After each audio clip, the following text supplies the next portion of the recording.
Aaron is with us in Columbus, Ohio. Hey, Aaron. Happy New Year. Hey, Dave. How are you? Better than I deserve. What's up?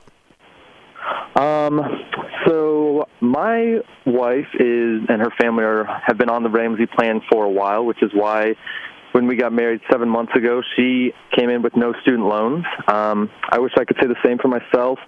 I have approximately $73,000 in student loans.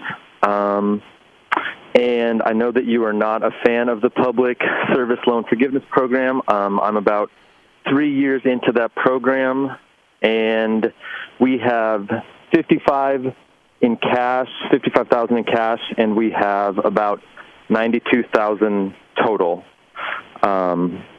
Just wanted to get your thoughts on what we should do moving forward. $92,000 in total. What?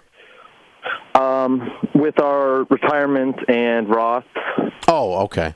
Okay. And so, but not counting retirement, all you could get your hands on would be $55,000. Correct. You don't have any investments that are not in retirement. I believe we have a few investments, but not too many. Okay. All right. Which would add to the 55 figure then. Okay. Yeah. And you have $72,000 in student loan debt. What other debts do you guys have? That is our only debt, and so I guess my concern would be if I continue doing the public service, I could potentially save $50,000. Yeah. And your household income is what? Currently 90, but my wife will be returning to school in the fall to get her MBA from Ohio State. And how are we paying for that?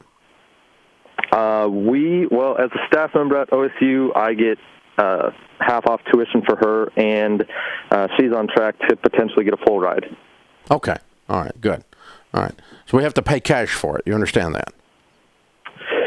Say that one more time? You have to pay for this education, right?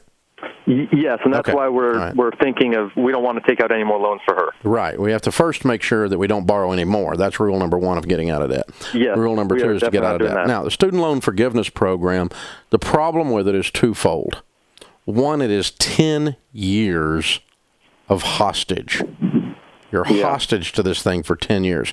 There are some student loan forgiveness programs that are 3 years and some that are even 5 years, and they give away a fifth a year or a third a year and in the underserved areas, and those are fine. The 10-year is just too long for you to be a hostage, number one. Number two, it's not working.